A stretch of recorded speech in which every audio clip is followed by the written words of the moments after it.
अनंत कोटि ब्रह्मांड नायक राजाधिराज सच्चिदानंद सद्गुरु श्री ब्रह्म चैतन्य महाराज की जय।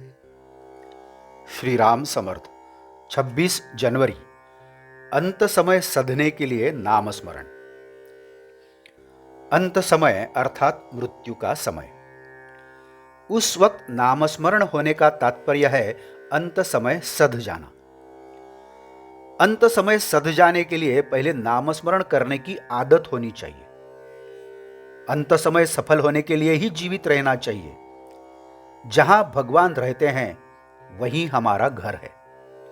वर्तमान स्थिति में जहां हम रहते हैं वह किराए का घर है।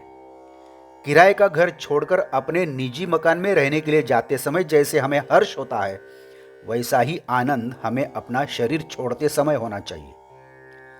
भगवान का घर ही हमारा घर है, इसका विश्वास होगा तब सभी बातें सुलझ जाएंगी। इसलिए भगवान का निरंतर नामस्मरण करना चाहिए।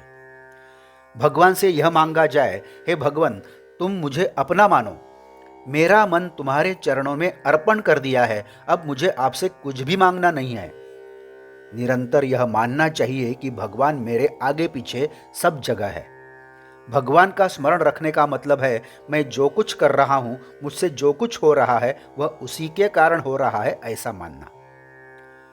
गृहस्थी ईश्वर का वरदान मानकर उसे अभिमान रहित होकर सफल करना ही परमार्थ है। परमात्मा के सिवाय हमारा कोई नहीं है, ऐसा दृढ़ निश्चय हो जाना ही ज्ञान है। यह ज्ञान यदि भिद गया तो मानो कि मनुष्य सच्चे अर्थ से परमात्मा की प्राप्ति के साधना में लग गया। ऐसी साधना के कारण परमात्मा के सिवाय अन्य किसी बात में मनुष्य को रुचि नहीं होती। इस प्रकार की अत्यंत रुचि को ही भक्ति कहते हैं। इसी भक्ति का परिपूर्णता अंत समय सधने में सहायक होती है। इसके लिए अखंड नाम स्मरण या निरंतर अनुसंधान ही एकमात्र साधन है।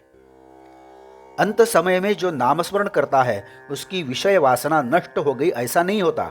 वह तत्काल विषय वासना से मुक्त नहीं होता, लेकिन अगले जन्म में वह सत्वगुण युक्त होकर जन्म पाएगा।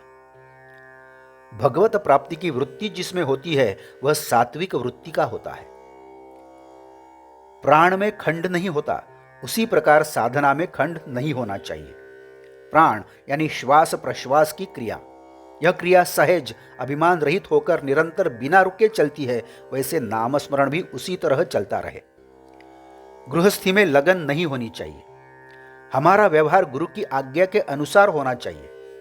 हमारा कई जन्मों से देह के साथ सहवास होता है, फलतः देह के प्रति प्रेम हो जाता है, इसलिए देह बुद्धि निर्माण होती है। यदि उसी प्रकार नामस्मरण से हमारा निरंतर सहवास होगा, यानी निरंतर नामस्मरण करते रहेंगे, तो विषयासक्ति कम होती रहेगी और नाम से प्रेम हो जाएगा।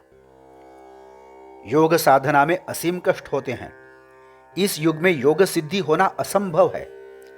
कर्म में अभिमान होता है और वह निरंतर बढ़ता रहता है। भक्ति में कष्ट नहीं होता। भक्ति करते करते अहंकार अपने आप गलता है।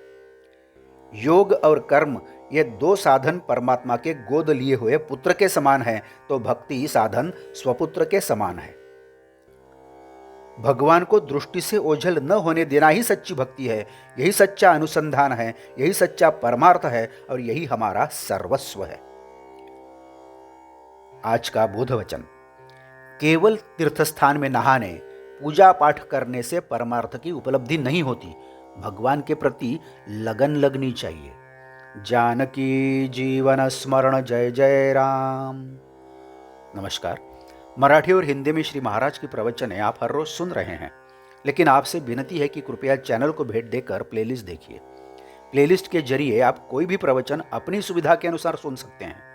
मैं फिर से एक बार आपसे कहना चाहूँगा, यदि आपने अभी तक चैनल सब्सक्राइब नहीं किया है तो कृपया सब्सक्राइब करिए, लाइक करिए, शेयर करिए, कमेंट्स दें, बेल आइकन दबाना मत भूलिए। धन्यवाद। जय जय श्री राम।